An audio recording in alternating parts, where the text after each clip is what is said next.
Здравствуйте, моя дорогая! Сегодняшний Таро разбор, соответственно, нумерологический разбор даты рождения мы делаем для даты из нашей акции. Это 20.08.1990 года. У меня сегодня такая тетрадочка, листики закончились, пишу в тетрадочке.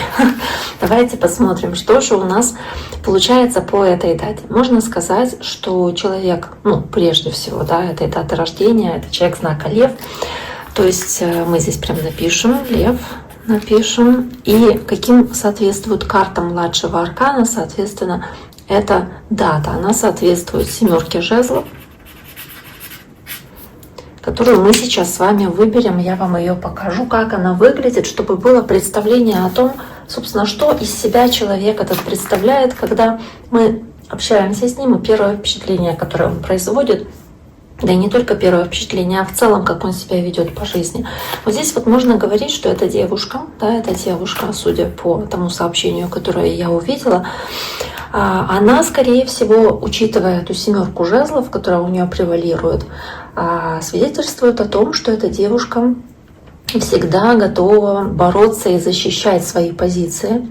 Она настаивает на своем, даже если обстоятельства складываются вдруг не на ее пользу, она, тем не менее, очень целеустремленно, настойчиво добивается своего. Даже если у нее есть какие-нибудь завистники или недоброжелатели, может быть, какие-то соперники, она старается занимать превалирующую, преобладающую позицию и отстаивает свои границы и защищает свое личное пространство. Вот здесь вот видно в Таро светлых провидцев по семерке жезлов, как эта девушка, сидя в позе лотоса, окружила себя вот этим шаром, показывая, что ей абсолютно безразличны внешние какие-то препятствия или раздражители. Она полностью сосредоточена на своей только работе или на том, что ей важно.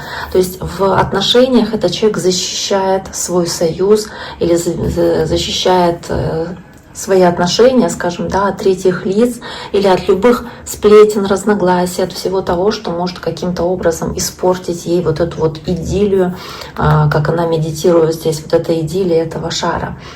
В работе этот человек обычно, если встречается с конкуренцией, как я уже говорила, отстаивает свои права, борется, может быть, за повышение или за какие-то вот важные такие вот успехи в плане работы.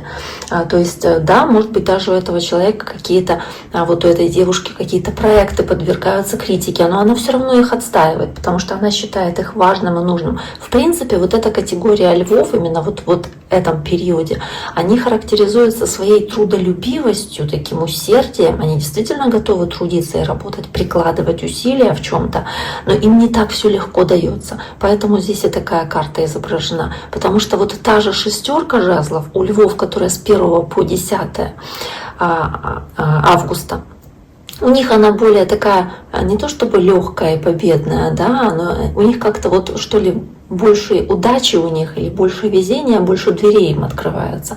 А здесь нужно постараться, нужно вот прям рукава закатать и нужно прям стараться расталкивать конкуренцию, какую-то, пробиваться вперед. То есть здесь нужно поработать.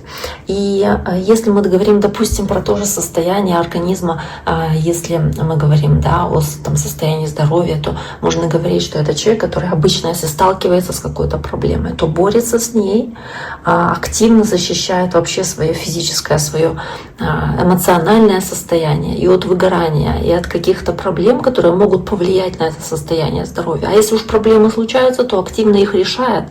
Это человек, который, скорее всего, следит за собой, за своим состоянием тела, фигуры, то есть, может быть, даже спортивный такой какой-то настрой, потому что, то есть тут такое вот, знаете, очень жизнерадостная, скажем, карта в плане здоровья.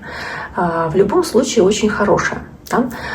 Очень хорошая карта. Еще кроме того, кроме вот этих вот карт, я их так вот оставлю, еще есть карты, которые также соответствуют в зодиакальном круге, соответствуют этому человеку, именно вот этой вот дате, которую мы здесь видим. Это такие карты, как прежде всего принц Пентаклей. О чем это говорит? Это говорит о настойчивости, опять-таки, трудолюбии, потому что он неспешный, этот принц Пентаклей. Он также дополняется еще пажом жезлов, то есть энтузиазмом, активностью, готовностью проявлять свои силы, свою напористость, вот эту по тузу жезлов, готовность вот эту искру реализовывать, воплощать в жизнь, то есть конкретные шаги делать для достижения ваших целей.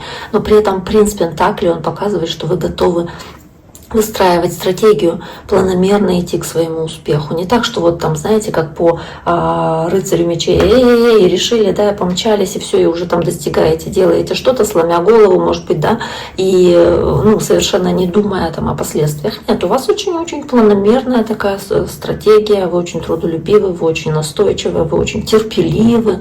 Вы вот, если вам нужно идти к своей цели, вы это делаете, причем, да, решая препятствия, которые возникают у вас на пути, достаточно умело это делаете.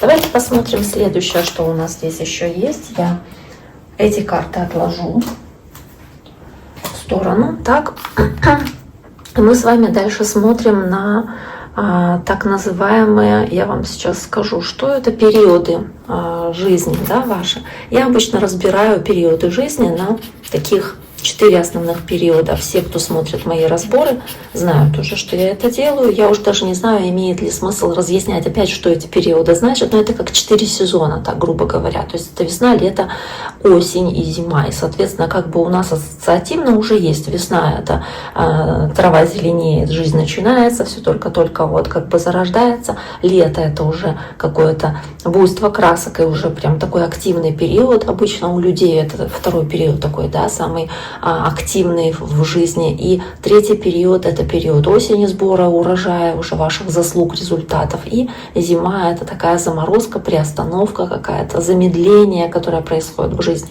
Что можно сказать у вас? У вас можно сказать, что у вас есть таких 4 основных периода. Первый продолжается до 34 лет. Второй период с 34, ну там, соответственно, с 35, наверное, да, то есть берем плюс-минус год, 34 до 43 лет. Затем третий период с 43, напишем, лет до 52 лет. И затем четвертый период, это с 52 лет. Так, и напишем до бесконечности, то есть максимально, сколько вы себе еще можете там представить, да, сколько вы проживете. То есть первый период, вот это до 34 лет, это период вот этой так называемой весны с 34 до 43 лет, соответственно 43, 52 осень и больше 52 так называемая зима. Кроме этого, еще есть вот такой вот момент из того, что я заметила, я сразу скажу, чтобы не забыть, из судьбоносных каких-то дат, может быть, судьбоносного какого-то года в вашей жизни особенно выделяется период, когда вам исполняется 28 или 29 лет. Я вот здесь вот его напишу, я напишу и то, 28, 29 лет, да, под вопросом. То есть вот здесь вот 28-29 лет, это входит в период вот этот вот, да, в первый период, вот здесь вот, в этот период входит эта дата. А у вас происходит какое-то важное судьбоносное событие, оно, скорее всего, связано как с обнулением, с началом важным, да, когда у вас берутся силы на реализацию чего-то нового, как будто вы готовы шагнуть были во что-то новое, неизвестное, с легкостью, с открытостью. То есть как будто вот такое вот здесь.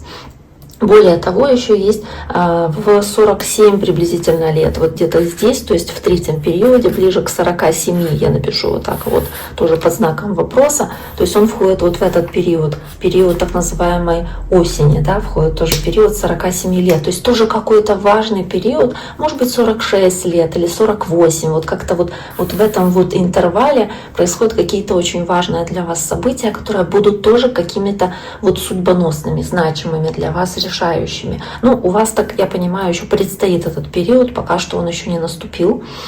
А вот этот период уже есть, вы можете, в принципе, сказать, что у вас было в 28-29 лет, опять-таки, при желании. То есть я здесь не называю даже имени, ничего из сообщения, но если вы хотите, можете написать, что у вас здесь происходит. То есть в любом случае это анонимное, скажем, будет сообщение. Итак, давайте посмотрим, что дальше еще здесь можно сказать по этой дате. По этой дате дальше можно говорить еще о так называемых, скажем, периодах, основных 4 этих периодах и каким арканам соответствуют эти периоды. Вот давайте сделаю таким образом это, как обычно и делаю. То есть я обычно рисую вот такую вот линию, да, и на ней отмечаю, во-первых, год вашего рождения, то есть это 1990, да, и мы делим это все на периоды. То есть у нас есть первый период, он продолжается, мы посчитали, до 34 лет, это до 2024 года. То есть это то, что уже прошло у вас, да, этот период жизненный. Дальше с 2024 до 43 лет приблизительно, это до 2033 период. То есть вы сейчас в нем живете. Затем с 2033 по 2042.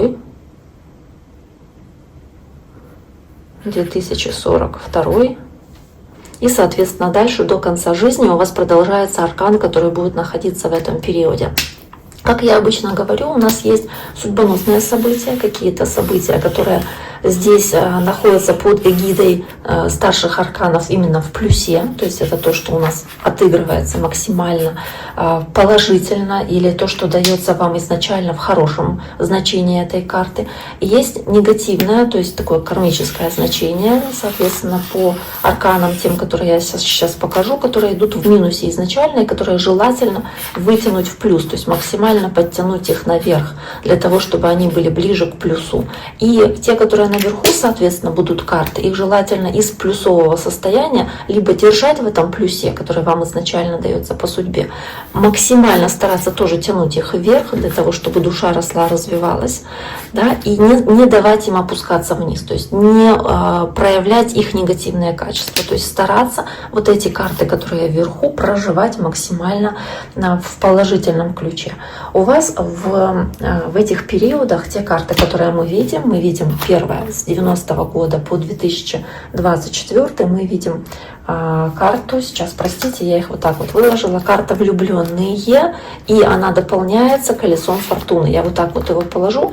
У меня здесь 2 карты будут вверху, я объясню уже потом почему, но так получилось, и я сейчас немножечко модифицировала этот разбор. Я его дополняю дополнительными еще картами, да, плюс еще добавлю разбор по неделе. Значит, с 24 года по 33 год, соответственно, у вас идет карта звезда, надежды и планы, которая дополняется, я ее здесь напишу сзади, вот здесь вот поставлю, дополняется картой повешенной. Затем с 33 года по 42 год у вас здесь идет карта маг, которая дополняется, соответственно, да, картой шута. Затем с 42 года у вас идет карта Иерофант, которая дополняется картой отшельника. Давайте вот так горизонтально поставлю, может будет лучше видно. В кармических ситуациях, то есть в чем-то негативном изначально, что вам дается и как якорь тянет вниз, а вам нужно стараться подтягивать это все к верхушке, вам изначально дается с 90 по 24 год карта повешенной, с 24 по 33, соответственно, дается карта маг, и здесь у вас дается карта сила. Она растягивается на 2 этих периода, поэтому я ее так в таком варианте и оставлю. Что здесь у вас есть и что можно по этим картам сказать? Сейчас, секундочку.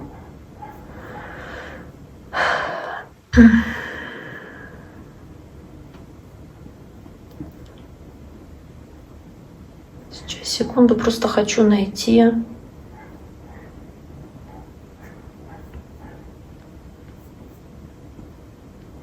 Просто хочу найти одно изображение, которое я себе тоже сбросила. И так, есть, нашла. Соответствует тому, что я посчитала, все четко. Значит, смотрите, первый период, который у вас есть, с 90 по 24 год, соответственно, вы его уже прожили. Это период, который идет под эгидой, во-первых, влюбленных. и колеса фортуны. Что можно об этом сказать? Можно сказать, что это период, когда у вас был очень хороший потенциал, соответственно, и у вас, вы знаете, вы обладали таким, во-первых, ну и сейчас обладаете, да, природным обаянием, умением общаться, умением строить связи, создавать связи. А когда вы легко сходились с другими, может быть, здесь как возможность заводить много новых друзей, знакомых, отсутствие конфликтности какой-то. В целом, то есть как будто бы, может быть, важное значение имела там личная жизнь, допустим, потому что здесь влюбленная карта, да, то есть построение отношений, связей, каких-то личных, романтических связей, здесь какие-то удачные могли быть знакомства или удачные связи, там удачные какие-то знакомства, там друзья какие-то, да, интересные, которые вам попадались, да, то есть как фортуна вам благоволила. И здесь вот у вас достаточно хорошая карта, у вас есть, и они очень положительно влияли на этот период. При этом вам нужно было стараться избегать какой-то излишней любви к внешнему виду или чересчур эгоистичному отношению там, к окружающим, да, и себялюбию. То есть стараться все-таки выстраивать именно отношения с окружающими и не оставить себя выше других людей. То есть быть максимально здесь вот такими, знаете, осторожными и в плане выбора, кстати, осторожными, потому что здесь какой-то ваш выбор мог повлиять на других людей, допустим, которые к вам сопричастны или близки вам.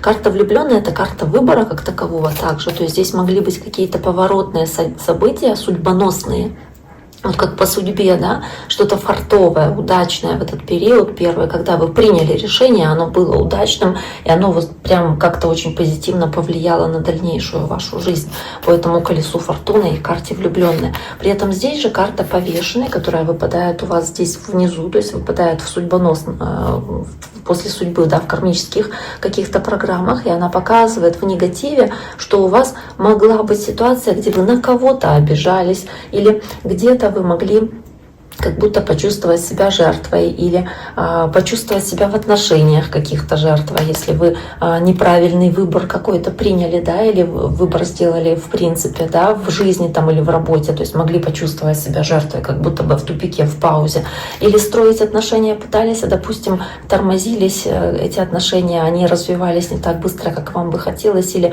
какие-то приостановки были вынуждены, да, они вам были не на руку, неудобны, либо по карте повешенной здесь могла быть ситуация, где вы по-другому смотрели на свою вторую половинку. То есть сделали выбор, такой построили эти отношения, этот союз, потом что-то поменялось, как перевернулось с ног на голову, какая-то переоценка ценностей или переосмотр того, что в вашей жизни совместной происходило, соответственно, по карте повешенной.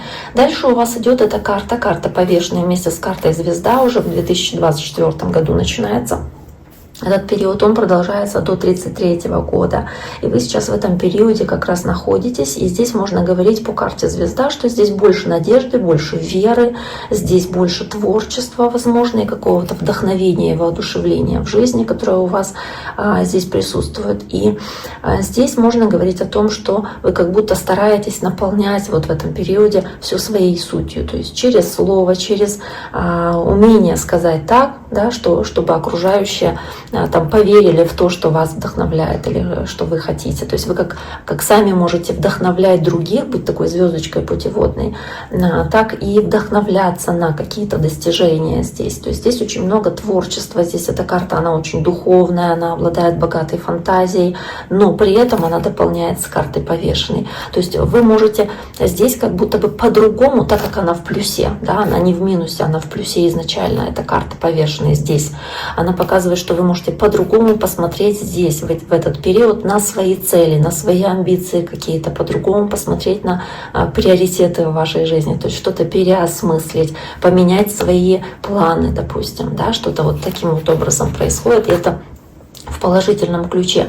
При этом карта маг здесь, она у вас в минусе изначально, то есть по каким-то кармическим событиям дается, и она показывает, что вот у вас как будто бы здесь может быть ситуация, где вы как легко можете начинать какое-то дело, но не довести до конца. А нужно стараться, если вы что-то начинаете, если вы чем-то вдохновлены, дотягивать до результата финального, который вы настроили.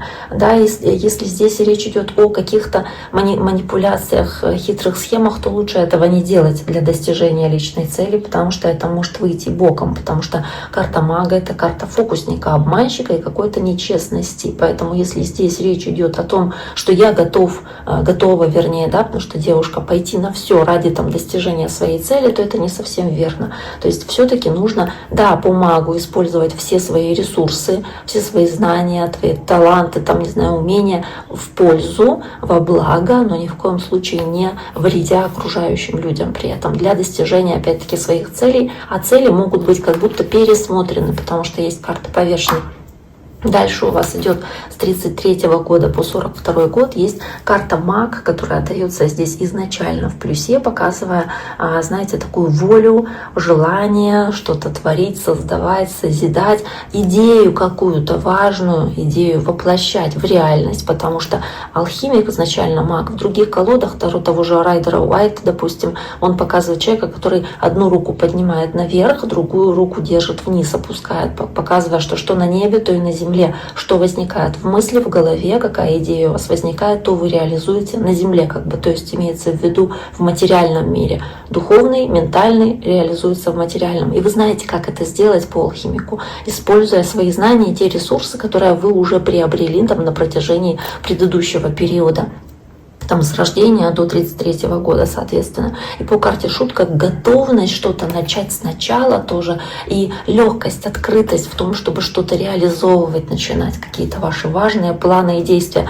Я вам говорила, что у вас там какой-то очень важный период есть касаемо какого года, да, 47 лет. Вот если он в этот период попадает, он попадает в этот период, насколько я понимаю, то можно говорить о том, что здесь как реализация какого-то для вас важного проекта или важного начинания, то есть как важное начало, которое вы здесь, соответственно, проживаете. И вместе с картой сила вы можете по карте сила стараться перевести ее в плюс, хоть она дается здесь в минусе, но вы здесь можете, обладая энергии, вот силы слова, силы духа, потенциала, тоже подтягивать все свои желания к реализации, да, к реализации там каких-то важных вам дел, проектов.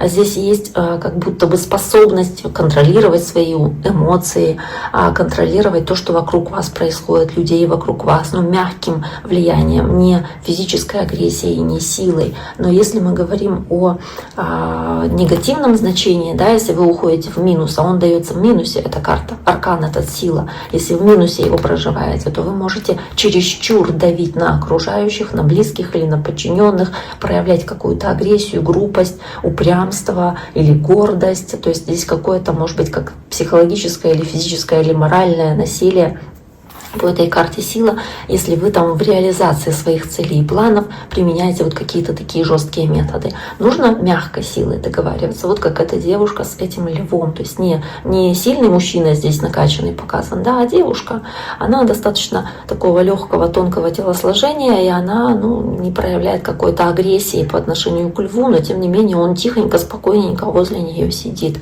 То есть здесь вот необходимо вот таким вот образом проживать, собственно, да, этот период, и он с 33-го у вас как начинается, и 42-й он тоже продолжается вот по этой карте сила, которую нужно из минуса, из агрессии переводить максимально в плюс и в какое-то такое вот позитивное общение и влияние на окружающих людей. Дальше у вас 42-го года по конец жизни, как бы, да, иерофант. То есть для вас важны семейные ценности, традиции, для вас важны будут какие-то законы и правила, которые общеприняты у окружающих. В целом это карта силы также и веры в себя, веры в людей вокруг вас. Это карта такого объективизма и справедливости, то есть показывающая человека доброго, контактного, очень мудрого. Этими качествами вы обладаете в плюсе изначально после 42-го года.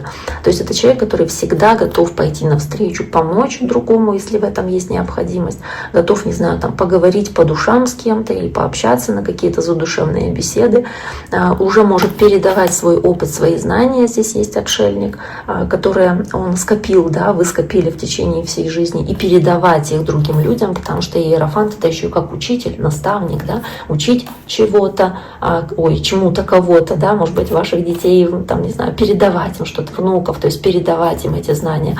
Плюс здесь как карта хорошего, мудрого руководителя, если вы занимаете такую позицию здесь, вот в этот период 42-го года и дальше. То То есть это любовь, чтобы все было правильно, по порядку, так как нужно, да, как должно быть. Вот, может быть, очень какая-то такая авторитетная позиция, которую вы занимаете, передавая там свои знания, свой опыт, дипломатичность, да, которая тоже есть по карте отшельник, отшельник, простите, иерофант. Ну, с отшельником это мудрость, которая здесь явно вот как бы, да, присутствует. Мудрость, знания, умение эти знания правильно также применять. И карта сила, то есть умение влиять на окружающих не силой физической, а силой убеждения, умение договариваться, уговаривать, сохраняя вот эту духовную силу при этом в себе и передавая ее также окружающим. То есть у вас на самом деле очень хорошие карты. Можно говорить о том, что у вас прям достаточно хороший такой вот набор этих карт, показывающих хорошие события в вашей жизни, которые преобладают над какими-то негативными. Ну, давайте дальше посмотрим, что здесь еще у вас может быть, соответственно, да, какие у вас еще здесь есть. Сейчас, секундочку. Открываю просто свою запись. Смотрю, что здесь еще может быть у вас. Дальше мы с вами посмотрим на так называемый график судьбы. Я сейчас вот эти карты поскладываю. Так.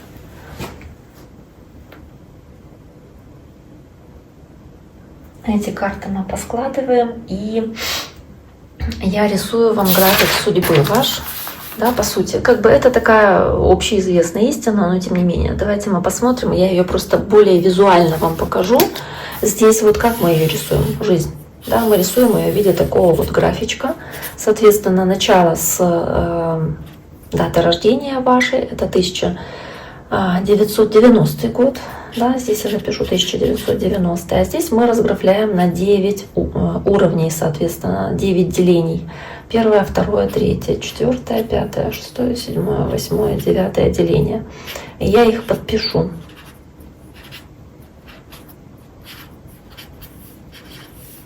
Так, подпишу. Дальше мы здесь пишем даты. Даты, соответственно, у вас есть с 90-го года по 2002 год. Затем до 2014 года, следующий период. Затем 2026 год. 2038 год здесь. Затем здесь 2050. 2062. И 2074. Что мы здесь видим? У вас давайте я двумя цветами нарисую, соответственно, есть понятие именно того, что дается, опять-таки, вам в жизни, как вы проживаете, да, вашу жизнь, соответственно, изначально, что дается вам как наилучший вариант развития событий. Да и не только наилучший, знаете, здесь просто вот то, что у вас по судьбе идет, да, то, что по судьбе дается. И вот у вас начинается все, по сути, строечки здесь. Затем уже к 2002 году график резко поднимается до 9. Вот здесь вот я сейчас его отмечу. Да, резко поднимается до 9. Мы даже нарисуем здесь 9.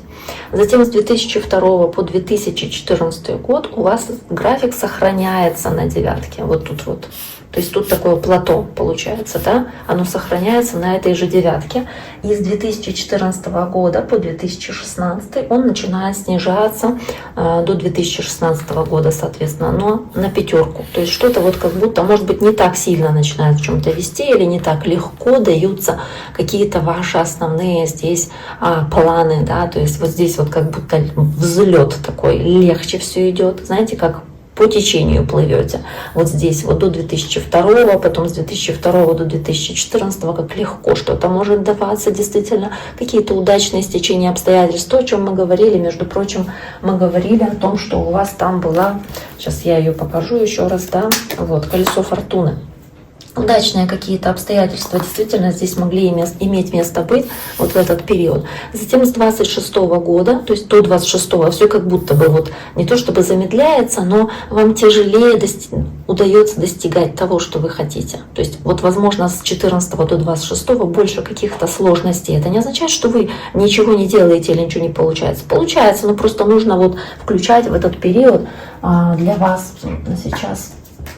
Где она, эта карта? Включать вот это вот, да, свое умение. Умение бороться, уметь добиваться, достигать, уметь вот это вот преодолевать какие-то препятствия. То есть это то, что вот вы здесь делаете с 14 по 26. То есть показываете здесь, что вы можете справиться с трудностями какими-то. Потому что, да, по сути, это вы не в ноль падаете, вот здесь, да, до 5 опускается график. И затем с 2026 по 2038 у вас график снова поднимается. То есть, по сути, это период, который вы сейчас проживаете, вот он в 26 году. Но потом вы после 26 поднимаетесь вот здесь вот снова до 9. И это интересно, потому что, ну, мы, кстати, говорили с вами, что у вас в каком периоде? Я говорила в 3, да? В 3 периоде я уже сбилась в числах, запуталась, потому что когда много людей, начинаешь путаться уже. Ну, это в 3 период, да, у вас здесь, или в какой? Наверное, 3. Ну, в общем-то, в 2038 году, соответственно, то есть, когда вам 48 здесь, да, лет, 48, я говорила, 48-49 где-то здесь, какое-то важное событие, и это событие, оно будет сопряжено с, что у нас там было, по-моему, маг был, я если помню, да, правильно, вот маг был в этом периоде. То есть там какое-то важное событие, где вы можете реализовывать свой потенциал тоже на максимуме. Вы можете реализовывать, воплощать в жизнь какие-то свои идеи. Это просто замечательный период для вас тоже будет. С 2038 у вас график снова таки снижается, и снижается он до 2, до 2050 года. Это не означает, что это что-то негативное, это просто как проживание в разных ипостасях, да, себя, своей личности. То есть здесь ваш максимум, здесь тоже ваш максимум, и это потрясающе, потому что на самом деле не у всех есть 2 таких пика, а у вас, кроме того, что пик, здесь еще и плато сохранения 9 на таком вот уровне достаточно высоком. В целом, если мы говорим вот о таком вот сочетании 2 девяток, можно говорить о том, что у вас, знаете, как дается в вашем воплощении жизненном в этом совокупный опыт всех предыдущих каких-то парных кодировок. То есть это люди, вот, да, вы в частности, которые идут по этой вот, по такой вариации, да, жизни, это люди либо гении, либо какие-то учителя или ученые, которые могут передавать свои знания или как-то свои знания, свои таланты, вот, не знаю, как-то не то чтобы приумножать, а воплощать, реализовывать в этой жизни на благо другим людям или как-то вот что-то очень позитивное, да, давая этому миру теми знаниями, которыми вы обладаете. То есть в разных областях это может быть, знаете, как какой-то ученый, да, может быть, знаете, ставит какую-то интересную задачу перед собой, смело ее реализовывает, как будто не видя преград, видя только цель, вот это достижение, и шаг за шагом добивается своей цели, то есть взбирается на эту вершину и приходит в целом-то, чтобы реализовать этот код гения в своей жизни. Код гения, по сути, 2 девятки подряд, то есть, ну, это прям, ну, это хорошее очень сочетание, я даже не знаю, я прям рада, что мне такая дата выпала сегодня разбирать. И еще, кроме того, прочего, в принципе-то, я, кстати, могу сказать, что у многих людей, у кого вот я разбирала такие даты и попадалась вот такая вот сразу в первом периоде, то есть в первые там пару десятков лет, скажем, вот такой скачок вверх, особенно в первом десятке лет. То есть до 15 лет, если вот такая вот штука есть, да, то есть сразу 9, то можно говорить о том, что это действительно какие-то таланты. То есть это какой-то талантливый спортсмен, может быть, который уже в детстве ходит на какие-нибудь спортивные секции там, или какая-то танцевальная студия, да, для девочек, и она уже там на какие-то конкурсы участвует, что-то она делает. Да, или может быть здесь речь идет о том, что есть какой-то талант художественный, или там, не знаю, стихи пишет, или поет. Вот, кстати, у многих звезд эстрады, той же Пугачевой, там, ну, неважно, Мэрилина Мэнсона, у них, кстати, да, у них скачок идет вверх, вот в этом вот в первом начальном периоде сразу 9. Да, график у всех разный, то есть нет такого, что прям повторяется он идентично, ну, вернее, есть, но так, чтобы прям вот легко попасть, сказать, что вот этот человек очень похож, да, одинаковый, то, наверное, нет, это нужно постараться поискать. Но, конечно же, графики одинаковые существуют и есть, это само собой, как и дата рождения одинаковая. Но смысл в том, что вот этот скачок, Да, до девятки сразу он прям показывает о каких-то серьезных талантах. Обратить внимание на это однозначно было нужно. Но опять-таки в этот период уже прожили. Я не знаю, что здесь было, но у вас есть еще второй скачок, второй период в 2038 году. Но в периоде уже такого достаточно зрелого возраста, потому что 48-49 лет это вам, ну, уже такой, да, не ребенок и не молодость такая уже, да, уже такая зрелость. Дальше с 2050 года у вас идет с 2050 года до 2062 года идет опущение графика в ноль, но это ни в коем случае не означает, что там прям какая-то, ну, проблема серьезная. Это просто показывает, да, что человек как будто обнуляется, перезагрузку проходит определенную. Она может проходить в разных там вариациях, ситуациях, может действительно что-то случается не очень позитивное, но происходит как переоценка ситуации и понимание, как двигаться дальше, что дальше делать и зачем дальше идти, да, и как. И до 2074 график снова-таки поднимается до троечки, ну и дальше я его просто не рисую, потому что на самом деле, да, дальше он, ну, по сути, повторяется, его можно уже не дублировать. Ну, тут как бы ничего особо прям такого интересного вроде бы уже и нет. То есть интересуют нас вот эти периоды, как я уже говорила, колесо фортуны, которое здесь у вас было, да, здесь маг. Здесь колесо фортуны, здесь маг. Потрясающие карты. Если мы говорим о графике воли, так называемом, о том, как вы себя ведете в тех или иных ситуациях, то можно говорить о том, что от рождения у вас дается вот здесь вот четверочка, затем вы до 2002 года опускаетесь до двоечки. Вот здесь вот график опускается до двойки, то есть как будто бы вы здесь вот в этом вот периоде, как будто, может, ну, не сильно или усилия прикладываете. То есть оно как будто само вам дается. Вот само получается здесь, потому что преобладает здесь вот этот вот график, график судьбы, график того, что вам дано по судьбе проживать. Затем с 2002 по 2014 год у вас графичек еще немножечко здесь вот этот красный опускается, то есть ваше проявление там, да, себя как будто бы еще тут тоже опускается ниже. То есть можно говорить, что и здесь судьба превалирует. То есть здесь какие-то действительно есть судьбоносные для вас фартовые события, которые вы проживаете.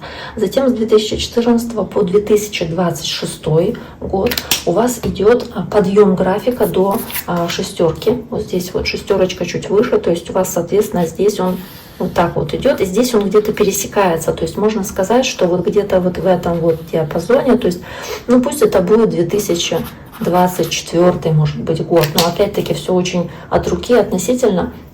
Вот здесь вот есть пересечение графика, то есть какое-то важное событие, которое могло бы здесь произойти, и каким-то важным моментом быть для вас в 2024 году. И если говорить о... Сейчас, секунду. Если говорить о вот этом вот 2024 году, то здесь у вас, где мне ее взять? Ага, здесь у вас карта отшельника, вот здесь вот идет, в этом пересечении, в этой точке. То есть здесь какое-то приобретение дополнительной мудрости, знаний, может быть желание побыть больше в одиночестве, в отстраненности, вот что-то вот в таком духе, уйти от чего-то, оставить что-то, искать свой свет дальнейший, да, поэтому он с фонарем здесь идет, поэтому карта отшельника. Вот здесь вот карта отшельника в 2024 году. А вот в этот период с 2002 по 2014 очень хорошая карта, там тоже с влюбленной арканом, то есть с выбором, с колесницей, то есть с быстрым стремительным движением вперед, с фортуной, с силой, которую вы проявляете здесь, умеренностью, умением балансировать как-то энергию и умением находить компромиссы в каких-то ситуациях. Это то, что происходит вот здесь, вот в этом периоде. Здесь, кстати, есть еще один момент, вот в этом вот пересечении, вот здесь вот, это где-то 1992 может быть год. Вот здесь вот есть пересечение, небольшое в самом начале. Здесь идет пересечение с арканом император. Не знаю, мужская карта, что-то такое вот очень серьезное, важное, может быть, какая-то важная авторитетная личность в вашей жизни здесь могла иметь большое влияние. Это обычно карта папы, да, то есть это, ну, не знаю, император в самом начале жизни, что оно могло здесь означать, но здесь есть пересечение графиков, соответственно.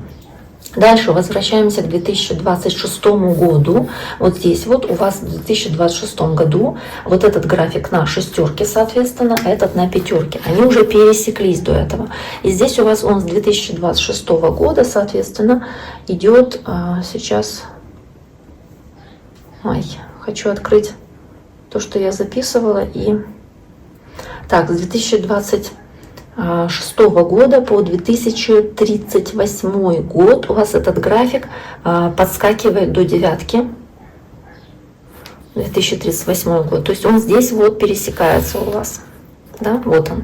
То есть вы здесь проявляете, может быть, больше силы воли, больше своего характера, желания бороться за что-то, достигать, добиваться. То есть здесь речь идет о том, что вы здесь прикладываете максимум своей воли, своего характера вот в этот период времени до пересечения графиков. То есть можно говорить о том, что здесь действительно вы добиваетесь результатов, да, судьба благоволит, потому что график здесь поднимается, вот этот судьбы.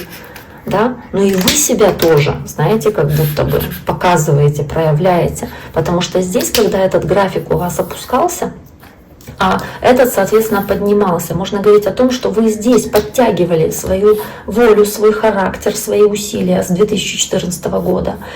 Потому что что-то не так легко давалось, это как плыть против течения. То есть с 2014 по 2026, можно сказать, да, 2026, вы как будто плыли против течения.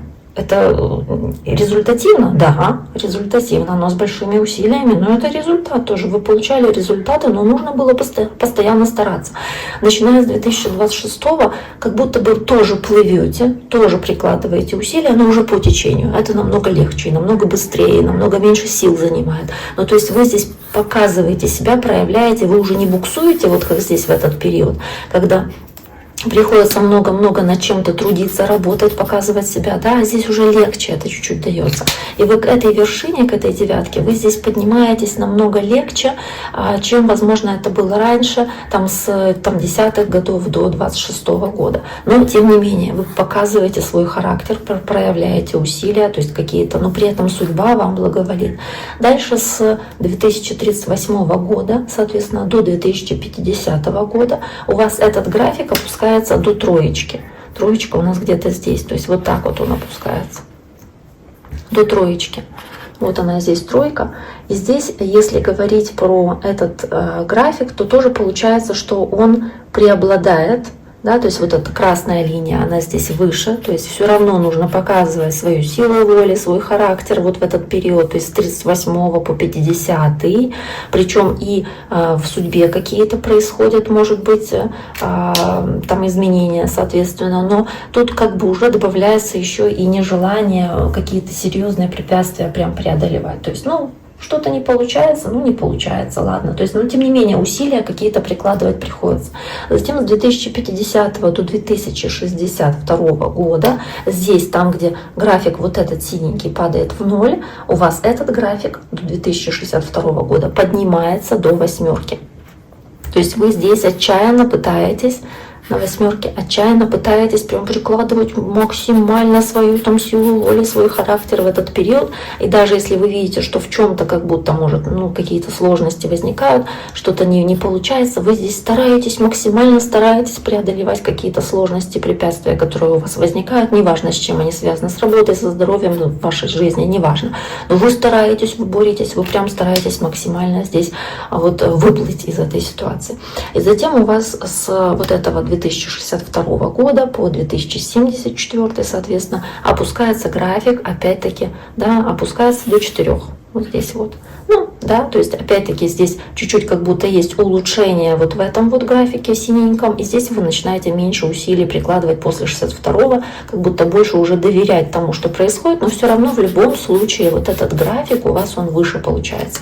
То есть у вас, вам больше как будто вот везет и удается что-то вот прям не особо, может быть, прикладывая усилия, хотя это относительно все, потому что все равно вы прикладываете усилия, у вас достаточно такая боевая карта ваша изначальная, исходная идет, но вот в этом вот периоде вы прям как будто больше это делаете. Да и сейчас, в принципе, вот он, где этот красный график есть, вот вы сейчас в нем живете, по сути. То есть можно говорить о том, что вы сейчас уже проявляете себя максимально по этой семерке жезлов, которая у вас дается.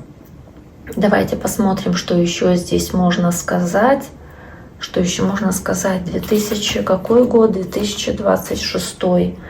Я вам сказала 2026. В 2024 здесь карта у вас была отшельник, я говорила, в 2026 правосудие, то есть какая-то справедливость или какое-то умение здесь решить какой-то спорный вопрос для вас, и оно могло повлиять на дальнейший ход событий, на какое-то улучшение, соответственно. А в 2038 здесь больше баланса, гармонии, умеренность аркан идет по этому году. Давайте посмотрим дальше, что здесь еще можно говорить у вас о этой дате рождения. Дальше я бы хотела остановиться на событиях этого года. Да? Давайте посмотрим так. Я только пытаюсь понять, где у меня эти карты, потому что я их отложила. Вот, давайте так сделаем. Я отложила карты из вот этой колоды. Это Таро Тота, Таро Алистера Кроули. Давайте посмотрим, что здесь у нас есть. У нас есть в течение года, начнем мы наш 2026 год, начнем с, давайте с Нового года. То есть пусть будет здесь, давайте я так напишу, 2026 год для вас начинается, пусть будет с 20.12.25 года по 20.01.26 года. Здесь мы пишем даты, здесь мы пишем, соответственно, карту даем, которая соответствует этому периоду. И вот в этот период, то есть это прошлый Новый год, по сути, у вас идет карта Шута, то есть карта нового начала, карта обнуления, карта какой-то легкости, открытости, новым возможностям, которые вы здесь готовы рассматривать. Вот здесь какая-то прям такая игривость, которая была вот в прошлый Новый год, да, и до 20-х чисел января, соответственно. Может быть, вы что-то новое начинали, новые отношения какие-то заводили или новые знакомства, и в целом были достаточно вот как по-ребячески счастливыми, такими вот очень оптимистичными, как будто что-то обнулялось, начиналось сначала. Вы могли рисковать здесь, могли делать шаг в неизвестное, то есть что-то новое, соответственно. И у вас как новое начало года, то есть карта Шута, обнуление. Затем у вас с в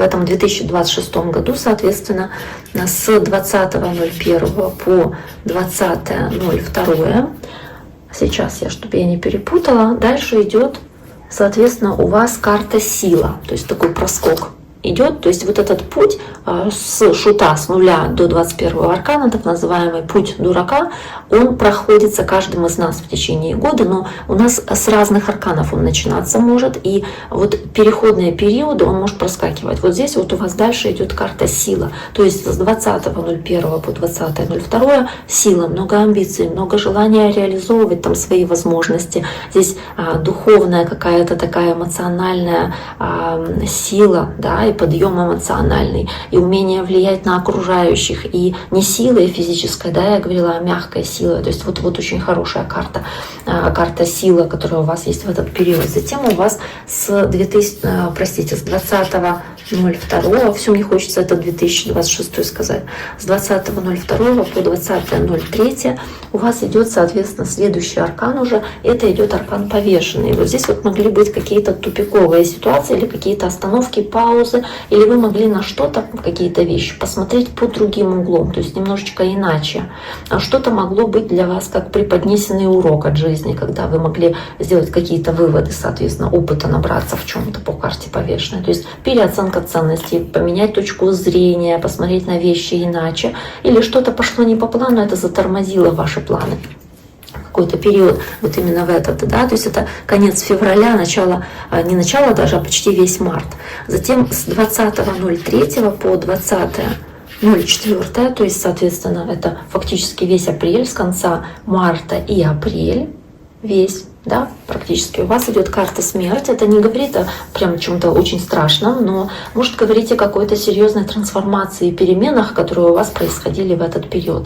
То есть, может быть, что-то сломалось, может быть, от чего-то отказаться пришлось, может быть, с кем-то попрощаться, с чем-то расстаться, да, что-то поменять в себе, как будто переосмыслить что-то тоже, поменять свое отношение к чему-то. Причем у вас до этого была карта повешенной, да, и потом карта смерти. То есть, посмотрели на вещи по-другому, поняли, что вам что-то может не подходит, карта смерти, отказались от этого. То есть здесь прошли какую-то серьезную трансформацию, изменения, как змея меняет свою кожу, да, сбрасывает и начинает жить просто в другой ипостаси, в другой оболочке. То есть здесь как будто поменялись взгляды на что-то.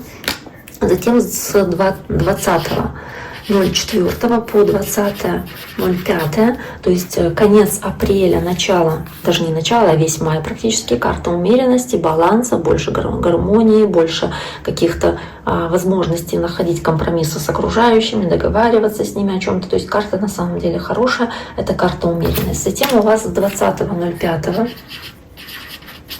по 20.06 у вас идет карта дьявола, карта каких-то соблазнов, искушений, то есть июнь практически весь, какие-то предложения, от которых сложно отказаться, какие-то, не знаю, ваши желания, которые сложно подавлять, какие-то привязанности, которые дают о себе знать, где много страсти, проявления вот этой огня, да, страсти, но также может быть и агрессии, садизма, эгоизма, жесткости с вашей стороны или со стороны окружающих людей. По карте дьявола здесь могут быть какие-то обременительные ситуации, как обуза для вас, да, или что-то связанное с манипуляцией, то есть кто-то мог манипулировать или вы кем-то пытались управлять.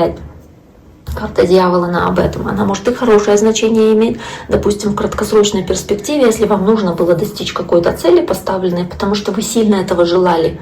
Как будто все хочу, хочу достичь какой-то вашей вот цели важной здесь, и как готов чуть ли не душу продать дьяволу для того, чтобы это получить. Вот здесь вот в краткосрочной перспективе получить что-то важное, желаемое вы здесь могли, благодаря не тому, что душу продавали, да, потому что здесь по семерке жезлов много усилий в чем-то приложили, возможно. Но также здесь это показывает и борьбу, возможно, какая-то конфронтация с кем-то, какие-то конфликты, которые тоже могли иметь место быть.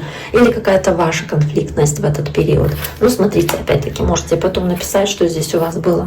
Затем с 20.06 по 20.07 у вас идет карта башня.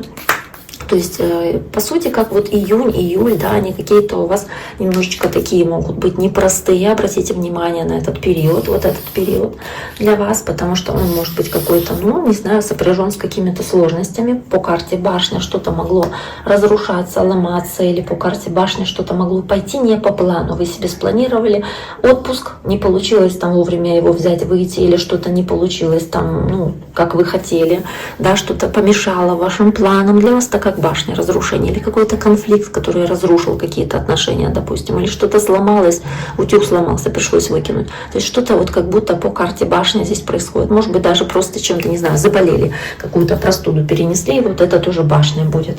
Давайте посмотрим дальше. Дальше с 20-го.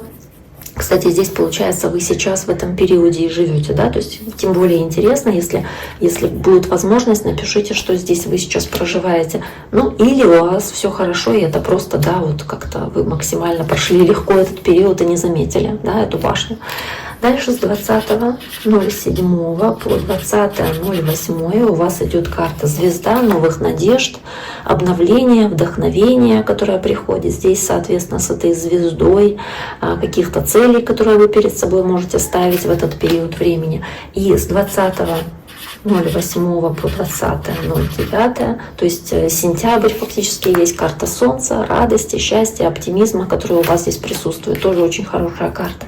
Затем с 20.09 по 20.10 карта страшного суда, получение результата за какие-то ваши там достижения, заслуги, или какое-то успешное событие, или какой-то важный выбор, который вы можете делать, который повлияет на дальнейшие события ваши. Но в целом карта страшный суд еще здесь может говорить о каких-то повторяющихся событиях, или о том, что что-то напоминает о себе, связанное с вашим прошлым, или какие-то повторяющиеся события происходят, которые в вашей жизни цикличны, происходят постоянно, да, в этот период. И дальше у вас идет карта мира, соответственно, она у вас 20-10 по 20.11.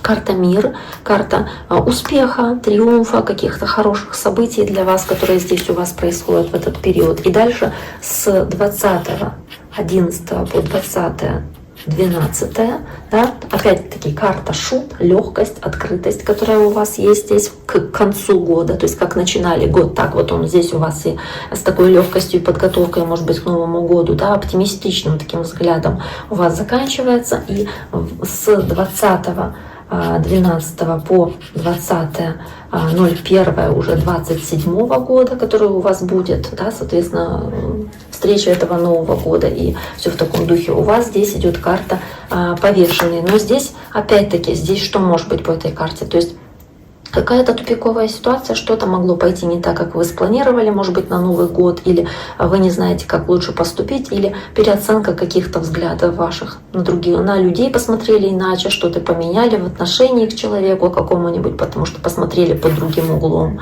или что-то затормозилось, остановилось, какая-то пауза в делах произошла здесь в этот период, или что-то вот с вашими планами здесь застопорилось. Вот, по сути, Новый год, да, то есть встреча Нового года. Давайте дальше посмотрим. Дальше у вас идет... Дальше я хочу посмотреть для вас... Сейчас посмотрим, может быть, вот так вот. Или даже, я не знаю, давайте вот так вот я сделаю, как я делаю обычно. Это для дней недели, для... Сейчас, секундочку. Я обычно расклад делаю на своем канале по дням недели, но он включает младшие арканы. А мы сейчас с вами посмотрим именно разбор по дням, но нумерологический разбор. То есть это не случайным вытаскиванием карт, соответственно, да, а под подсчетом нумерологическим. Здесь вот у вас в понедельник идет карта «Мир», которая дополняется картой башни. Сейчас мы с вами разберемся, что это значит. Понедельник я имею в виду с 6 числа, потому что я этот разбор делаю сейчас 5, то есть с 6 по 12 для вас. У меня на канале есть разбор для всех знаков зодиака, для львов в том числе, но для вас вот персонально такие старшие арканы будут иметь большое значение. Затем в вторник у вас есть здесь карта Шут, которая дополняется картой Звезда. Затем идет в среду карта Маг, которая дополняется картой Луна. В четверг Верховная Жрица, которая дополняется колесом Фортуны. В пятницу Императрица, и она дополняется картой Сила. Сейчас я разъясню, что это значит. Затем в субботу у вас карта Император, которая дополняется картой Повешенный. И Иерофант с картой Смерть у вас в воскресенье. Что здесь имеется в виду по этим картам? Можно говорить о том, что, во-первых, сейчас, секунду. Можно говорить о том, что вот первый день у вас, да, понедельник, карта Мир с картой Башни. Можно говорить о том, что в понедельник у вас как будто могут быть разрушены привычные рамки или привычные какие-то ваши взгляды, и это может как будто бы привести к вашей свободе, освободить вас и перевести на новый уровень развития. Потому что, в целом карта Мир — это карта успешного завершения одного периода, цикла и новый период, новый этап, который у вас начинается. То есть здесь может быть какая-то перемена для вас, смена деятельности, что-то могло поменяться, потому что вот один завершили момент, начали другой, но при этом по карте башни как будто бы, вот это связано с тем, что все старое разрушается, начинаем по-новому жить или начинаем по-новому что-то делать здесь. Карта Мира у вас все-таки здесь основная. Затем идет карта Шут, которая у вас здесь сочетается с картой Звезда, она у вас на вторник, соответственно, выпадает, и она показывает здесь, что вы движетесь вперед, вы идете, следуя своей интуиции или за какой-то вот такой далекой звездой или целью, которая у вас есть. Вы не думаете о каких-то трудностях во вторник, вы полностью можете, перезагрузив свою жизнь, старое оставить позади, да, идете по новому пути, соответственно, и вам открываются какие-то радужные перспективы, и вы как будто бы думаете, что сама Вселенная вам благоволит, и вы идете за своей целью или мечтой. То есть вы открыты, легки на подъем, вы идете к тому, что вас вдохновляет. Вот вам нравится что-то делать, вы с легкостью, с открытостью берете и делаете. Очень общительные, очень доброжелательные, можете быть очень легкие. Здесь нужно стараться здесь избегать каких-то глупостей, каких-то необдуманных шагов или поступков по этой карте Шут. Но в целом вы здесь достаточно открыты будете по Шуту. Дальше идет карта Маг, карта волшебника, и она у вас здесь есть, соответственно, на среду, и она может говорить о том, что вы здесь сознательную волю проявляете или действия, но при этом вместе в таком сочетании, да, вы можете совершать какие-то действия скрытно под картой Луна. или за кулисами. Вы можете здесь к своей интуиции сильно прислушаться, к своему подсознанию. Вы здесь можете использовать в какой-то ситуации не только свой интеллект по карте Маг, но еще и интуицию очень серьезно, потому что есть карта Луна. Можно здесь, конечно, в негативном ключе использовать свой интеллект для создания какой-то иллюзии или обмана для окружающих, потому что есть карта Луна, то есть не совсем честная деятельность этого мага какая-то, да, какие-то психологические игры, которые могут вестись вокруг вас, либо вы их таким образом ведете, используя чужие страхи или слабости там, в своих каких-то интересах. Но в целом маг показывает, он у вас основная карта, сознательную волю и действие, и погружение в свой внутренний мир и свои страхи, возможно, в интуитивный свой мир, свое ощущение интуитивное. Остерегаться какого-то обмана или манипуляции однозначно нужно, но основная карта у вас хорошая. И дальше карта Верховная Жрица, тоже по сути как карта какой-то скрытой правды, то есть чего-то, что не раскрывается изначально. И по карте Верховная Жрица, сейчас секундочку. По карте Верховная Жрица, она у вас идет с колесом фортуны. Можно говорить о том, что события происходят, колесо фортуны, так, как они должны произойти. Каким-то, знаете, они подчиняются законам невидимым по карте Верховная Жрица. То есть так должно просто происходить и все. То есть какие-то судьбоносные перемены, возможно, или какие-то события, на которые вы повлиять не можете. Возможно, здесь приходит прозрение внезапное по карте Верховная Жрица и понимание, почему в вашей жизни те или иные события происходят, может, повторяющиеся события. Также здесь вы стараетесь больше доверять потоку, то есть занимаете такую позицию наблюдателя и как будто бы понимаете, что не время вмешиваться активно во что-то, нужно позволять колесу фортуны крутиться в вашу пользу. Ну да, конечно, здесь все-таки есть какие-то скрытые причины, возможно, или какие-то тайные секреты, которые дают о себе знать в этот момент, в этот период по Верховной Жрице. То есть что-то скрытое может выйти на поверхность, что-то можете узнать. Или вы здесь в целом по Верховной Жрице проявляете больше мудрости в каких-то ситуациях. Нужно принять решение, старайтесь поступать мудро, разумно, благоразумно в какой-то ситуации. Карта Императрица вместе с картой Сила здесь у вас. Это вообще замечательное сочетание, потому что и карта Императрица, которая говорит сама по себе о мощном каком-то, таком женском влиянии, женской власти, проявлении максимальной женской энергии, красоты, авторитета своего женского. И также она показывает здесь необходимость с картой Сила направлять свои эмоции в какое-то конструктивное, созидательное русло, потому что сила, она о силе, о влиянии, но конструктивном влиянии. Она говорит о том, что у вас есть огромный потенциал здесь для реализации любых задач, любых замыслов, для того, чтобы материализовать свои желания по этой карте.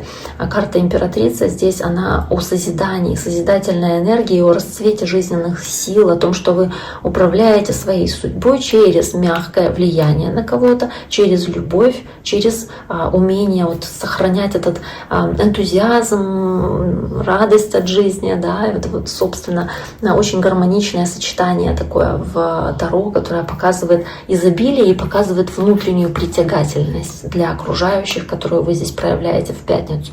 Потом у вас в субботу идет карта Повешенный с картой Император. И карта Император у вас основная, она такая мужская фигура, она может показывать здесь какой-то кризис контроля, потому что есть Повешенный, она может показывать вынужденную остановку в делах, потому что Император — это дела, по сути, какие-то спланированные ваши задачи. Это не обязательно мужчина, как здесь изображено, хотя, может быть, и мужчина, какая-то ситуация, которая заставит вас приостановиться, посмотреть на этого мужчину под другим углом, или что-то такое происходит здесь, или здесь какая-то пауза с этим связана. Но Император — это еще и влияние, планирование, стратегия. Если мы здесь говорим о стратегии, то здесь вынужденная остановка в делах, может быть, столкновение какой-то вашей системы спланированной с непредвиденными обстоятельствами, когда будет какая-то приостановка и пауза.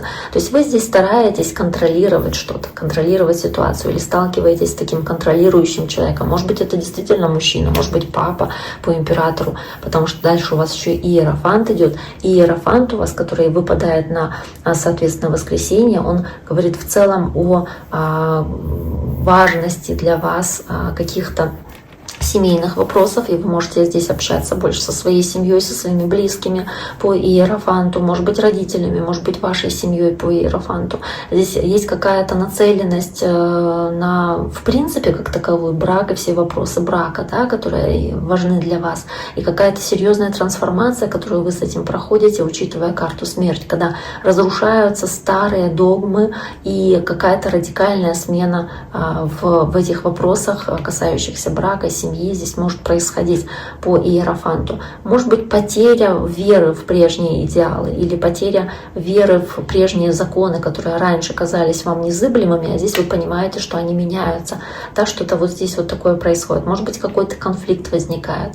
Может быть, здесь речь идет о том, что вам нужно полностью просто переоценить то, что вы верите здесь, или какие-то моральные принципы, о которых мы уже говорили. Может быть, понимание, что привычные правила не работают, и они уступают место чему-то новому. То есть привычное уходит на задний план, и выходит вперед что-то новое, да, то есть что-то не то, что было раньше, не как было раньше в ваших традициях или в вашей жизни.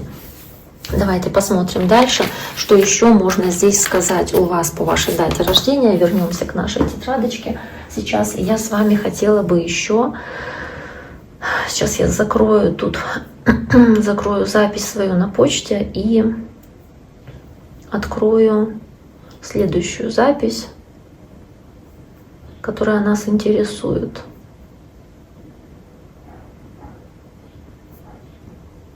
Так, а интересует нас теперь следующее. Это я чуть-чуть, буквально вкратце разбираю обычно матрицу судьбы, но не так, как это нужно делать, по сути, знаете, там детально, вот этот круг, представляете, матрицы с этими цифрами по кругу, и вот каждую из них, каждую сферу жизни разбирать. Мы этого делать не будем.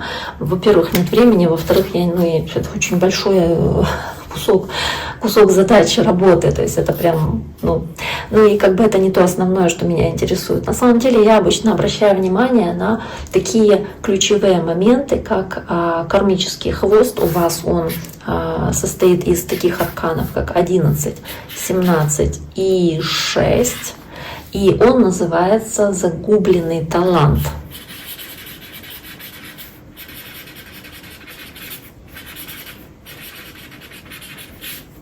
Загубленный талант. Что это означает? Я, в принципе, думаю, если вы интересовались матрицей судьбы, наверное, понимаете уже, да, о чем я говорю. Кстати, возвращаемся где у нас был наш график? Вот, да? Мы говорили о девятках, которые у вас есть вот тут вот в первом периоде жизни, и говорила, что это очень часто встречается при каком-то таланте, любом таланте.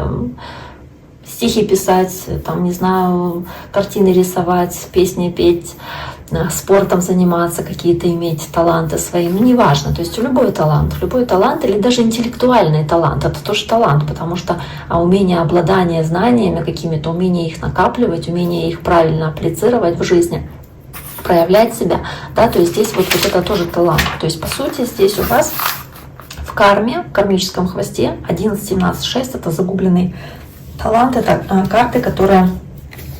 Сейчас я вам их покажу. Так, 11-й аркан в нумерологии — это сила, да, в обычном значении Таро это правосудие, а здесь это сила, поэтому я сейчас 6 пишу влюбленные, здесь 17 звезда, и здесь мы должны достать карту сила, только ее нужно найти. Вот она, карта сила. То есть вот это те карты, которые соответствуют кармическому хвосту вашему. О чем это говорит? Да? Почему такие карты? Это говорит, соответственно, о так называемом загубленном таланте. Я уже говорила. Сейчас, секундочку. Загубленный талант. То есть это сочетание, оно в целом говорит о том, что у вас действительно может быть какой-то талант, который вы почему-то как будто теряли, загубили. Либо в этом воплощении, в прошлом загубили, а в этом, может быть, реализовали. Поэтому здесь вот у вас как будто бы акцент делается на какой-то талант. Кармический хвост — это то, что дается изначально в негативе, то есть то, что нужно проработать в этом воплощении. И здесь вот карта сила, звезда и влюбленные показывают, что у вас действительно есть возможность силы для этого и умения, влияя на окружающих, то есть выстраивать с ними парные союзы, взаимоотношения. У вас талант для этого, быть для кого-то звездой путеводной, на кого-то, вернее, чтобы окружающие на вас ориентировались или вдохновлялись вами, да, впечатлялись вами, потому что у вас есть умение эти связи устанавливать, у вас есть для этого силы и влияние. Через что? Через какой-то талант. Талант здесь не говорится именно о том, что вы там поете или стихи пишете, но это талант может быть в чем угодно, даже какой-то ораторский талант, да, или талант там быть ученым каким-то, но это умение эти связи устанавливать. Талант это делать. И в прошлом воплощении душа, скорее всего, обладая этими яркими талантами, имея огромный потенциал в чем-то, может быть, какие-то идеи, которые у вас были уникальные, вот это все реализовывать. В прошлом воплощении вы это не реализовали. Да, в прошлом воплощении это могло сделать вас известным человеком, успешным, могло приносить там, не знаю, материальное изобилие, какую-то пользу могли нести людям. Но вы почему-то этот талант могли загубить или как будто не развивать свой талант, как будто обстоятельства в прошлом воплощении, не в этом, я сейчас не про это говорю, а про то, что было раньше, а вы это тянете за собой в эту жизнь. Оно как будто бы было связано с тем, что вы не реализовали какие-то свои таланты, их подавили. Может быть, из-за каких-то обстоятельств. Ну, не знаю, там, допустим, вот у мужчин часто бывает такое, что вот умею петь, танцевать, но пошел работать физически, потому что нужны деньги, нужно зарабатывать, некогда петь и танцевать, за это мало платят. Или, допустим, там, не знаю, девушка замуж вышла, она хотела быть актрисой, а муж сказал, какая ты актриса, зачем тебе это нужно, такая профессия легковерная, да, не будешь ты актрисой. Вот. И она, ну, как бы это больше для нашего века уже не характерно, но вот раньше, допустим, да, в прошлое там века, когда женщина не имела такого влияния или не занимала такую позицию в обществе, как сейчас. То есть вот может быть такое что-то. Или родственники, допустим, говорили, да, ну зачем тебе нужно там картины рисовать или петь там, или актером быть, или еще кем-то. Иди нормальную профессию получай, там юриста какого-нибудь, адвоката или врача, или там, да, то есть что-то делай толковое, банкира, ну, то есть какие-то дела реальные делай, чтобы деньги зарабатывать, а не вот прожигать попусту свою жизнь. То есть кто-то мог обесценивать ваши таланты, ваши какие-то умения, или неодобрение родственников могло в прошлом воплощении как будто повлиять на то, что вы не реализовали свой потенциал и талант. И поэтому в это воплощение вы его с 2 девятками притянули с собой вместе, и вам нужно его реализовать. Может быть, вы там, не знаю, подавили в прошлом воплощении свой талант из-за того, что там чересчур были перфекционистом. То есть вот умею рисовать, вот в прошлом воплощении, или там умею петь, но недостаточно хорошо, да, и там сомневаюсь, что это принесет мне успех, поэтому я не буду даже пытаться это реализовывать. Знаете, вот как-то так, может быть, как будто сомневались в своих силах. И вам, может быть, была ситуация, где вы добились результатов, но при этом, допустим, это было во вред окружающим по карте влюбленные, во вред окружающим, или как будто бы вот добились признания, но забыли, кем вы были до того признания, стали ставить себя выше других, начали и загубили тем самым талант. Либо еще такой вариант может быть, допустим, стали каким-нибудь профессором там в прошлом воплощении, а когда к вам пришел ученик, который хотел свой талант уже реализовать, вы ему сказали, что он бездарь, да, и что он ни на что не способен, и загубили какой-то другой талант. То есть вы могли загубить чужой талант, допустим, потому что вы сказали, что у человека там что-то не получается, он ничего не умеет. Да? То есть вы как будто бы несете карму этого загубленного таланта с собой в это воплощение. Поэтому в этом воплощении вам дается талант какой-то, и его нужно в себе развить, распаковать, как будто реализовать. То есть вы можете родиться, допустим, в семье, где человек, вот вы, да, родились, и люди, вот родственники ваши, там, родители хотят, чтобы вы какую-то профессию стандартную получили. Допустим, вы говорите, хочу идти там актрисой быть. Вам говорят родители, зачем тебе это надо, иди на врача учись, да, и идете и учитесь. Вот у меня знакомая есть, которая врачом должна была бы стать, потому что, ну, в итоге и стала, потому что родители хотели, но она все это время хотела поступать в актерский, да. И поэтому она всячески участвовала в каких-то конкурсах, то она пела, то она танцевала, то, короче, что-то она постоянно делала в этом отношении. И вот все время она хотела вот, да, вот какой-то такой вот себе творческой жизни, скажем. То есть она к этому тянулась все это время. Но при этом стала врачом, потому что родители этого сильно хотели, а это у нее больше в виде такого хобби. То есть вот здесь вот то же самое может быть, когда, допустим, родственники хотят, чтобы вы получили серьезную профессию, а вы как бы хотите развивать какой-то талант, но он подавляется. И часто окружающие вот в такой ситуации, они могут как будто обесценивать или не признавать какие-то ваши таланты, опускать вас на землю, говорить: да не нужно тебе этим заниматься, да зачем тебе это вообще? То есть как будто получи образование, станешь человеком, да, хотя бы для корочки, для виду, да, вот, но все равно вот иди, да, чтобы серьезную работу какую-то иметь. Хотя на самом-то деле у вас вот в принципе и семерка жезлов, которая есть, да, вы лев, вы 20 августа, это трудолюбивые такие люди, настойчивые, которые вот они, да, они работают, трудятся, причем рыцарь пентаклей, работа на зарабатывание. Работа на зарабатывание денег. У вас это есть способность, возможность это делать, но при этом вы еще и каким-то талантом обладаете. А может у вас какой-то талант, умение вести деловые дела, там какие-то, да, какие-то бизнес-проекты начинать или что-то такое делать. Тоже как вариант, это тоже талант, но у вас есть способность это делать. А также может быть ситуация, когда вот что-то не знаю, как будто, может быть, вот постоянная такая, знаете, как дилемма: выбрать работу, зарабатывание денег или все-таки реализовываться в каком-то творчестве, да, тут постоянно какое-то как ощущение нереализованности может присутствовать, когда вот как будто хочется окружающим угодить, но при этом и не хочется остаться без реализации каких-то своих талантов, своего потенциала творческого, который вам важен. Давайте, ну, я даже не знаю, в принципе, по этому таланту можно говорить, что вам нужно в этом воплощении больше в себя, наверное, верить. Вам нужно наладить контакт со своим внутренним миром. Вам нужно научиться слышать себя, свои желания, раскрыть свой талант. Постоянно развиваться, может быть, как хобби дополнительно, какой-то талант свой развивать, но двигаться вперед и не застревать на чем-то одном, то есть пробовать что-то новое, заниматься чем-то необычным, что вас давно привлекало, но вы, допустим, все время отказывали себе в этом, да, и не обязательно до конца жизни там одним чем-то, каким-то вашим талантом заниматься, или, ну, может быть, как просто хобби какое-то, но развивать его и вносить в свою жизнь таким образом новизну.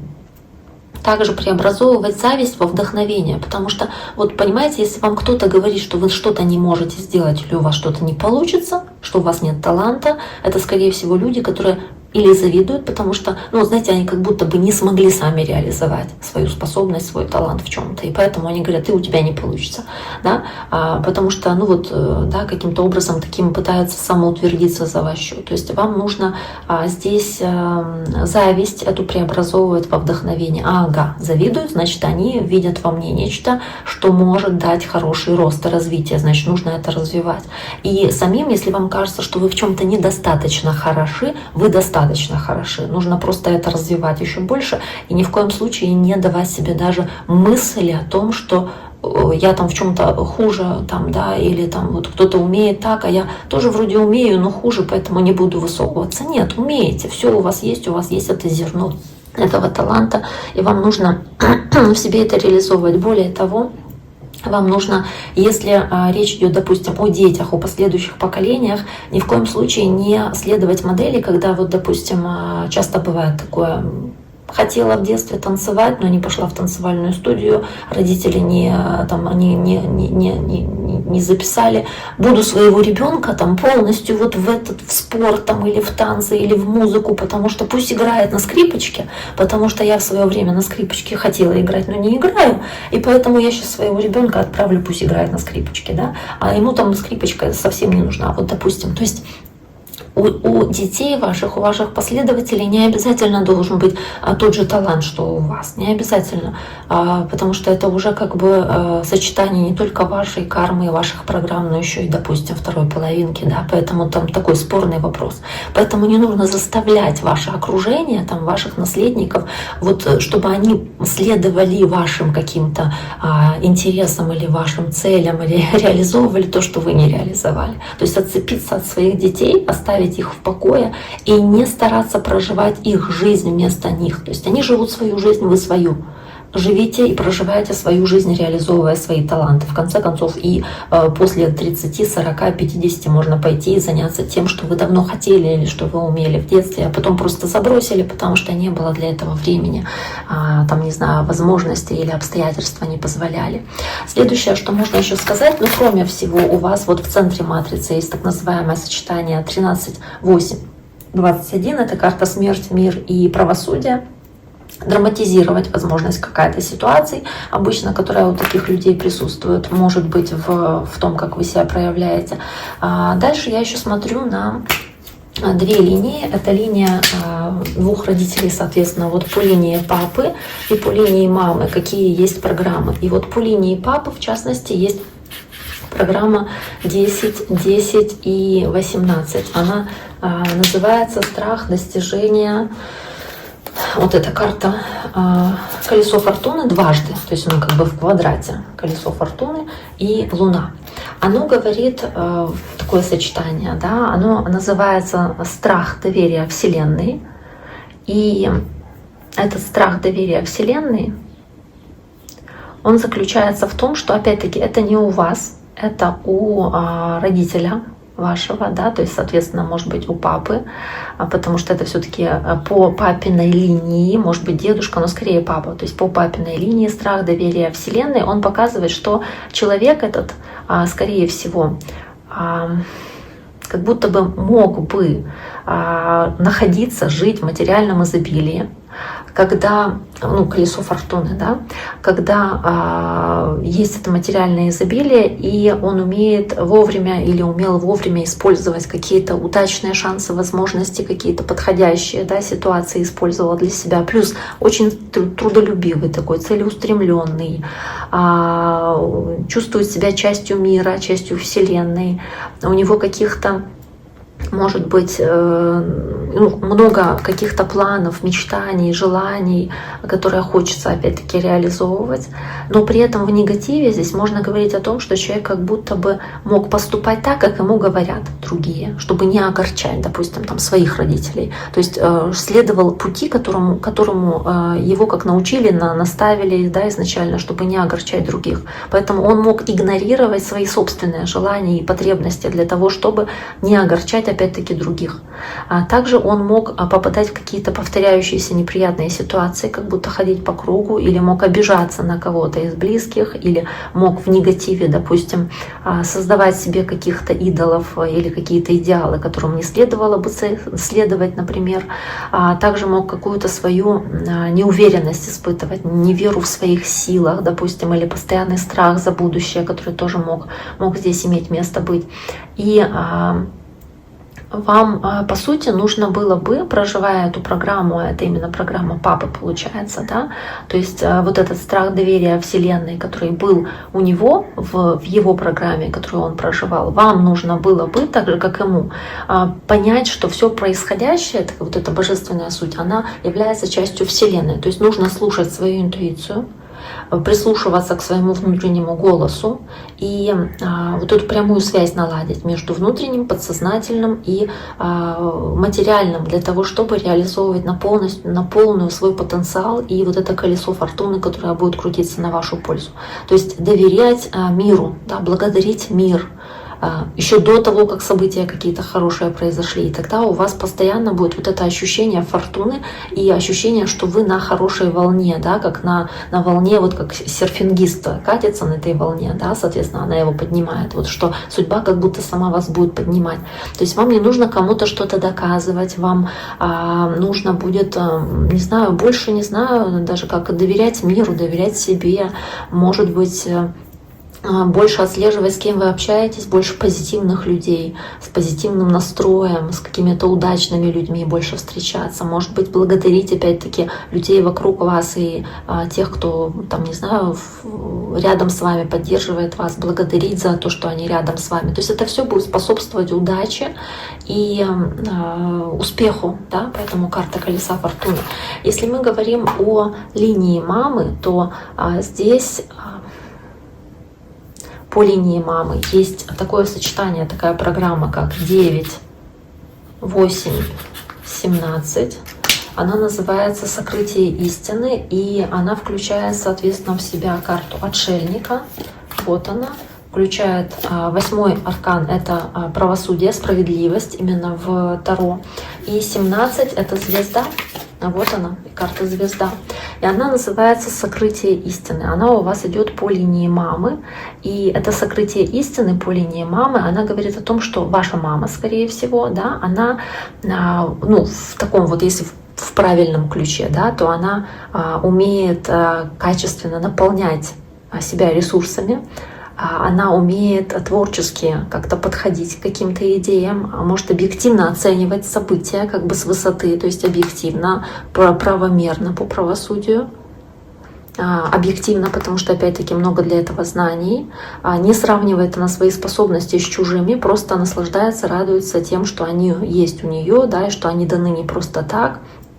И в любом случае, как будто бы здесь может по карте отшельника, правосудия, может быть мало информации, хочет о себе выдавать, и особенно какой-то личной, когда общается с окружающими людьми. Возможно, здесь, когда достижения какие-то по звезде, по цели происходят, мало об этом рассказывает тоже, то есть не кичится своими достижениями, ну и также о своих провалах тоже как будто не говорит. То есть вот как будто люди поэтому и не знают ничего о том, что в ее жизни происходило. Что-то получилось, ну слава Богу, да, она поблагодарила Вселенную, окружающим особо об этом, допустим, не похвасталась, не рассказала. Или что-то плохое случилось, она тоже об этом как бы не особо жалуется. Но в негативе, возможно, здесь как будто бы, знаете, как в негативном ключе, неумение озвучивать, как обстоят дела, или держать в себе какие-то проблемы или какие-то ситуации, оно может выходить боком. Или человек может часто менять, вот мама, менять свое мнение и не отображать это, может, реальные факты или настоящие проблемы какие-то, может быть, замалчивать какие-то проблемы, или говорить о каких-то ситуациях не хочет, потому что считает их нежелательными, или какое-то есть отсутствие понимания себя или отсутствие понимания своих стремлений, как будто бы закрывает глаза на свои цели и свои стремления, и не видит их. То есть какая-то чрезмерная закрытость может и отгораживание себя от мира, по этому отшельнику она может присутствовать и как сокрытие своих талантов, если в негативе. То есть они есть однозначно, но она как будто могла бы их скрывать и чересчур уходить в рациональность. То есть не как чувствую, а как надо. Да, как будто бы не буду так, как чувствует интуиция, там подсказывает поступать, а как следует там, интеллект, как подсказывает, как там законы, правила, нормы да, заставляют делать. Кроме того, здесь можно говорить о том, что вам, ну, если говорить о том, что вы проживаете тоже эту программу, да, важно обращать внимание на закрытость какую-то свою. От чего она спасает, да, от чего она спасала вашу маму, эта закрытость. То есть нужно доверять больше миру, доверять людям, доверять себе, своему внутреннему голосу, своей интуиции, поэтому она с завязанными глазами. Обращать внимание на то, что она вам подсказывает, а не только свод законов и правил. И здесь нужно будет, ну, таким образом можно будет как будто бы уйти из какого-то застоя в той сфере жизни, где как будто чересчур много статичности, где много неприкосновенности. Да? То есть если вы о чем-то не хотите рассказывать, как о чем-то потаенном, сокровенном, начните об этом говорить, и Вселенная вас услышит, и эта сфера начнет развиваться. То есть вам полезно заниматься какими-то духовными практиками, собственно, как и маме вашей, да, и здесь, ну, какой-то медитацией, йогой, вот это имеется в виду. Также можно, да, как будто бы найти человека, там, не знаю, друга или кого-то, кому можно доверять и кому можно довериться, высказывать то, что вы думаете, чувствуете, это тоже будет помогать, потому что нужно не быть закрытым, да, программа, которую вы несете по линии мамы, она показывает, что вы как будто закрытыми можете быть, и не нужно этого делать. И не нужно пытаться познавать себя там за один день. То есть нужно двигаться постепенно, поэтапно подбирать ключики к себе. И все, что нужно, это доверять пространству, быть восприимчивыми к той информации, которая поступает в ваше поле. Это может быть не так просто, но тем не менее. Да, может мешать гордость, может мешать как будто бы какие-то опять-таки устои и правила, которые у вас есть. Поступая какой-то информации, да, когда она поступает вам, вы можете как будто ее не хотеть принимать, как будто от нее отказываться, мне это не нужно, да, но нужно вот быть более открытым новой информации и более открытыми сами, рассказывая о себе какую-то информацию, потому что в этом нет ничего страшного. В конце концов, можно опять-таки, как я говорила, какого-то одного человека выбрать, которому вы там больше доверяете, и ему больше доверять и рассказывать, потому что вам нужно проговаривать это все. Дальше следующий еще момент такой есть. Я бы хотела остановиться, наверное, на еще одной программе, которая есть тоже у вашей мамы. Это программа 4, 16 и 12. Она называется «Возвращение значимости». Она включает в себя такие, соответственно, карты. 4 — это император, вот он. 16 — это башня, вот она. И 12 — это карта повешенный. Повешенный — это тупик, это пауза, да, это остановка. Вот она здесь у вас есть. Эта программа, вы тоже, по сути, ее проживаете. Да, и она у вас идет от вашей мамы, то есть она передалась вам от вашей мамы. И вам нужно ее в правильном русле, соответственно, прожить, так, чтобы не повторить историю, которая была у вашей мамы по этой программе. Потому что эта программа, она в целом говорит о том, что может быть какая-то предпринимательская жилка, умение управлять, умение эффективно управлять материальными ресурсами, деньгами, и как будто бы уметь разрушать старые установки, потому что есть башня, разрушать нерабочие правила для того, чтобы строить новые империи, новые правила, потому что она как будто бы в состоянии смотреть на вещи по-другому, под другим углом. Она стремится к самопознанию, к поиску себя, и, собственно, это передала вам. И как будто бы передала возможность бесконечное количество раз, как восставать из пепла, обновляться, двигаться дальше. То есть вот этот вот стержень, он тут присутствует. И как будто бы умение, вот это понимание, что нельзя застаиваться в каком-то некомфортном состоянии, как в болоте, да, что нужно постоянно стремиться к чему-то лучшему, расти материально, физиологически, духовно, как угодно. То есть выбирать этот путь для роста, для развития. Также это император, он показывает умение, порядок в действиях свой, планирование, вот правильное выстраивать, целенаправленность, какой-то четкий план для того, чтобы достичь желаемого. Да, вот император, он любит комфорт, он любит повышенный сервис, он вот такой вот очень авторитетный, он очень значимый для окружающих, он может помочь не просто словом, а делом в трудную минуту, да, то есть это те качества, которые передала вам мама, и это, может быть, и у нее было, то есть такая достаточно интересная такая, да, женщина, может быть, немножечко закрытая, но при этом вот такая вот по императору, да, значимая, влиятельная, да, и с вот этим внутренним ощущением собственной значимости, да, очень сильная такая женщина. Я не знаю, без понятия вообще, кто там у вас родители, но такое материальное блага и какая-то вот способность накапливать материальные блага, быстро расти в карьере, вот какие-то вещи, вот такие умение делегировать, как начальник, как император, умение делегировать, это оно тоже присутствует. Ну и учитывая, ну, то есть какой-то как мужской стержень такой, да, такой вот прям у мамы.